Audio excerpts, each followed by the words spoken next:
conferencia de prensa lo que eran los anuncios de Julio para encontrarnos, algo que ya ha arrancado en este mes, pero compartíamos el anuncio de las actividades que se vienen. Y una de las actividades que se vienen, y es en la jornada de hoy, la presencia y el placer de tener en nuestros estudios para esta nota al científico Diego Golombek y también la presencia del ingeniero Rafael Jurkevich, el subsecretario de Innovación Tecnológica. Bueno, bienvenidos y muy buenos días. Muchas gracias, recién llegado a Resistencia y con ganas de hacer muchas cosas por acá. Bueno, bienvenido también, ingeniero. Bueno, muchas gracias. Estamos acá porque Julio para encontrarnos es una buena excusa para recorrer la historia de la ciencia, saber que la ciencia nos llega todos los días. Todo lo que tenemos a nuestro alrededor está lleno de ciencia y de tecnología, y cuanto más la comprendamos y más la popularicemos, mejor va a ser nuestra calidad de vida. Ingeniero, antes de hablar con Diego, explíquele usted a la gente cuál es la importancia que tiene la presencia de él justamente. Bueno, Diego tiene una larga trayectoria como divulgador científico. Todos hemos disfrutado de Proyecto G en algún momento con el señor de acá y el señor de allá. Y nos pareció muy interesante, digamos, que en este marco de popularización, que es una de las funciones principales de la subsecretaría que dirijo, es justamente crear conciencia, vocaciones, y que la gente pueda apropiarse de la ciencia y la tecnología como algo suyo, digamos, que pueden hacer cosas, que no es aburrido, que al contrario es súper divertido y hay cosas maravillosas por conocer. Y en ese marco de cosas maravillosas por conocer, Diego es un experto en mostrarnos ese tipo de cosas. Bueno, Diego, justamente consultarte de qué se va a tratar la charla de la jornada de hoy. Voy a dar dos charlas hoy aquí en Chaco. Una va a ser en el marco de Eureka, de esta muestra maravillosa que están teniendo en la sociedad rural. Y ahí vamos a hablar un poco del cerebro, ¿no? que está tan de moda, que está en las primeras planas por todos lados, y ver cuánto hay de cierto, cuánto hay de mito en alguna de las cosas que decimos sobre el cerebro. Y por ahí sorprendernos con lo cerca que está la neurociencia, lo cerca que está de nuestras decisiones, de nuestras emociones, nuestra memoria, nuestros sentimientos. Entonces vamos a hablar un poco con el público y divertirnos por ahí con algunos experimentos de eso, de lo que tenemos en la cabeza y nos hace ser lo que somos. Y después al ratito seguimos con Julio para encontrarnos en el Centro Cultural Alternativo, en el CECUAL, y ahí vamos a hablar más en general de la ciencia en la vida cotidiana. ¿Dónde está? ¿Dónde se esconde? ¿Qué tiene que ver la ciencia con la cocina, con el baño, con el dormitorio, con el jardín?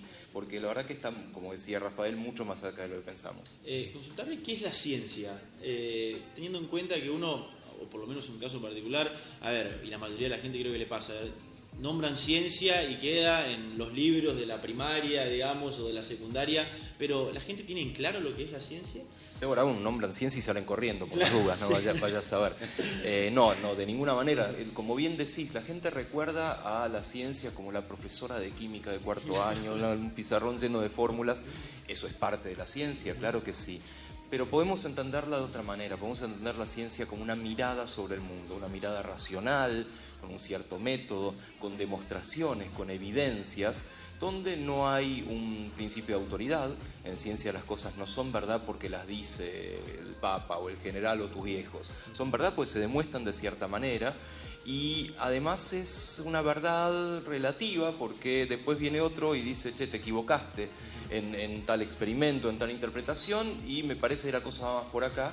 Y somos bastante flexibles en ese cambio que hace avanzar el conocimiento sobre el mundo y sobre nosotros. Entonces, si tuviera que definirlo, diría eso, es una mirada sobre el mundo. Y la ciencia en la vida cotidiana, hablaba usted de la charla que va a tener en el CECUAL. ¿Qué se puede contar algo de la charla? Obviamente no vamos a decir todo, pero para tener un ejemplo, digamos, de cómo se incorpora la ciencia dentro de la vida cotidiana. Sí, no vamos a hacer spoilers, porque si no, ¿qué va a pasar?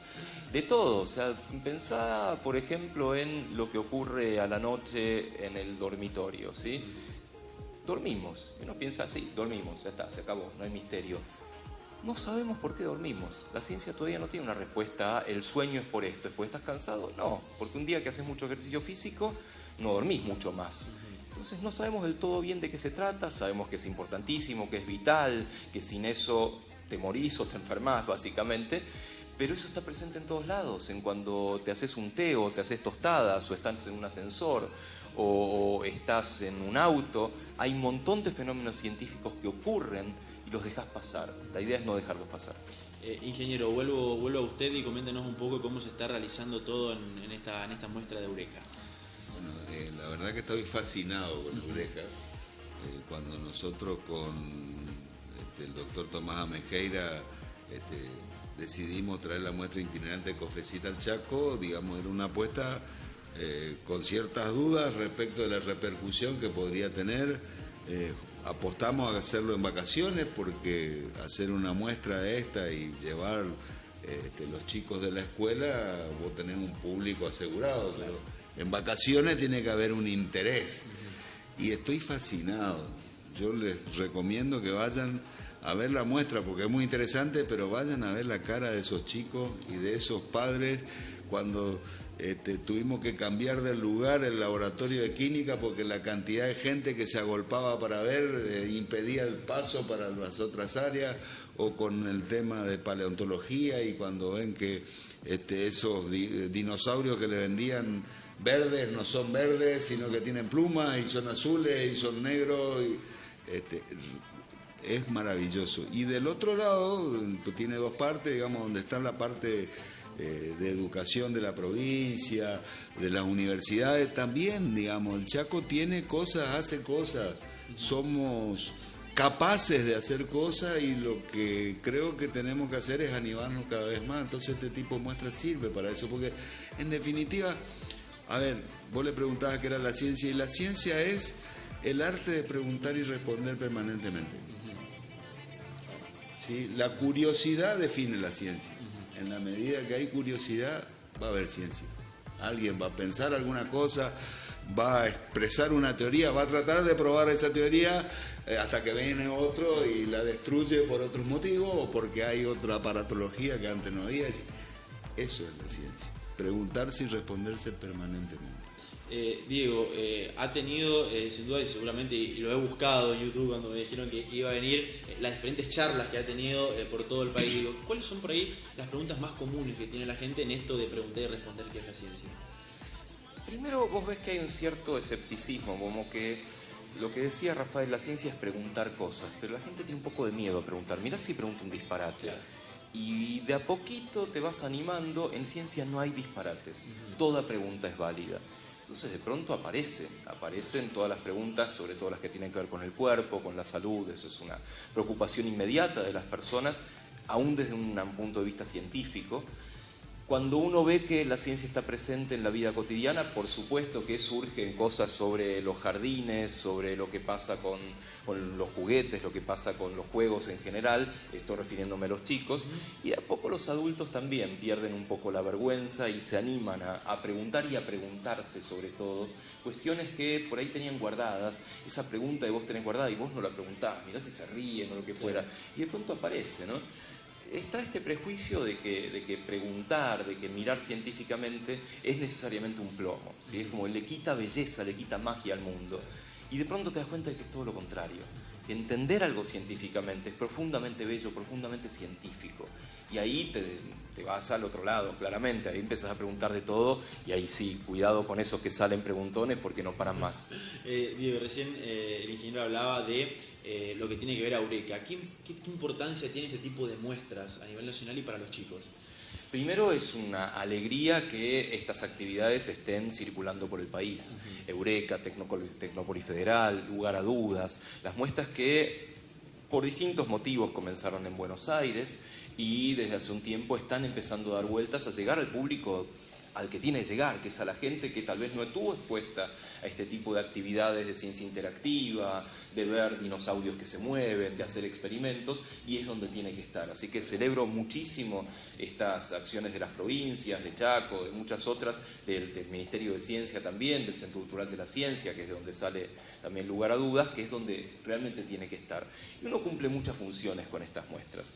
Por un lado es cierto que te pueden ayudar un poco a despertar vocaciones. Necesitamos más científicos, necesitamos más ingenieros, necesitamos más tecnólogos. Y un pibe por ahí tiene una cierta vocación por la ciencia, pero no se anima, porque piensa que es para genios. No, esto no es para mí. Yo me llevé matemática en tercero, ¿cómo voy a ser científico? Y no es para genios, es para apasionados, es para gente que se apasione con esta mirada preguntona, lúdica, por el mundo. Lo otro que piensan posiblemente es que no hay trabajo para ellos, no hay trabajo para científicos. A ver, no estamos en el paraíso del trabajo científico, en particular en algunas áreas de investigación, pero lo que los chicos no saben es que hay ciertas ramas de la ciencia que tienen ocupación plena. Que si vos estudias computación, que si estudias bastantes ramas de la ingeniería, si estudias geología, algunas áreas de la química, tenés trabajo asegurado. Y esto también hay que salir a contarlo. ¿Dónde está? No solamente esa semilla de vocación, sino también donde podés sembrarlas y llegar a algo muy interesante. Las muestras también cumplen ese rol. Contar un poco qué se hace en ciencia en Argentina, como decía Rafael, incluso en el lugar donde vos por ahí no sabías, que aquí en Chaco hay universidades nacionales, una Universidad Nacional del Noreste, la Universidad Tecnológica, hay instituciones del CONICET que también hacen ciencia, y eso hay que contarlo, porque si no te quedás con la ciencia que está en los documentales de la tele, y no es la única que hay. Digo, la charla de hoy en Eureka, ¿destinada para los chicos o destinada para todos? Para todo público, para todo público. Cuando vos lográs hacer algo de divulgación científica que tiene múltiples niveles de lectura, que lo puede ver un pibe y divertirse, y su papá y su abuelo la pasan bien, ahí es que sos Gardel. Mejor que Gardel, mejor otro Carlos, ahí sos Darwin. Diego, antes de despedirte y tener la posibilidad, el placer de tenerte acá en nuestros estudios, cuando buscaba, digamos, los temas que habías tratado por ahí en diferentes charlas, a ver, el argentino es muy futbolero, digamos, y has hecho un experimento con respecto a los hinchas, todos somos hinchas, estaría bueno que lo cuentes también para que la gente sepa y aprovecharte tu presencia acá. Sí, hicimos varios, el último tiene que ver con mi tema de trabajo. Yo trabajo en un pedacito de cerebro que mide el tiempo y le dice al cuerpo qué hora es. Un reloj biológico. Es el que te dice a qué hora estás despierto, a qué hora dormís. Y también tiene que ver con cómo pasa el tiempo. Con cómo cuando estás aburrido o en la sala de espera del dentista el tiempo se estira y no pasa más. Y cuando la estás pasando bomba el tiempo va rapidísimo. Claro. Y se nos ocurrió que un ejemplo muy bueno para modular esto era la cancha. ¿Por qué? Porque todos sabemos que cuando faltan 5 minutos para terminar el partido, si tu equipo va ganando 1-0, el tiempo se estira, no termina más. Si tu equipo va perdiendo 1-0, el tiempo se comprime, no te alcanza para empatar. Entonces, ¿qué hicimos? Fuimos a la cancha a pedirle a los hinchas que estimaran 30 segundos. Una situación control, lo estimaban en el primer tiempo y eso lo anotábamos. Después volvíamos cuando faltaba poco para terminar el segundo tiempo, tratando de identificar a los mismos hinchas, dentro de todo que fueran pacíficos, que no estuvieran demasiado enfervorizados, y le pedíamos a esos hinchas, bueno, ahora de nuevo estimame 30 segundos. Y comparábamos esas dos estimaciones. No tenemos todos los datos que quisiéramos, estamos con unos cientos de datos y querríamos miles, pero la verdad que la hipótesis funciona. Efectivamente, el tiempo subjetivo, el tiempo del lado de adentro, cambia de acuerdo a cómo le va a tu equipo en los últimos minutos del partido. Bien, bueno, está muy buena la explicación, realmente pasa esto. Para finalizar y antes de agradecerle, ingeniero, por favor reitere las actividades donde va a estar presente, en este caso Diego. Bueno, ahí está Eureka. Eureka va hasta el domingo de 14 a 22 como parte del Julio para Encontrarnos. Hay montones de actividades y hoy particularmente a las 17 en la Sociedad Rural, Diego, y a las 19 en el SECUAL, nuevamente Diego. Pero para hablar de diferentes cosas. Para hablar de distintos temas, así que probablemente el que le guste la charla de las 17 puede ir a las 19 a volver a escucharlo desde otro punto de vista.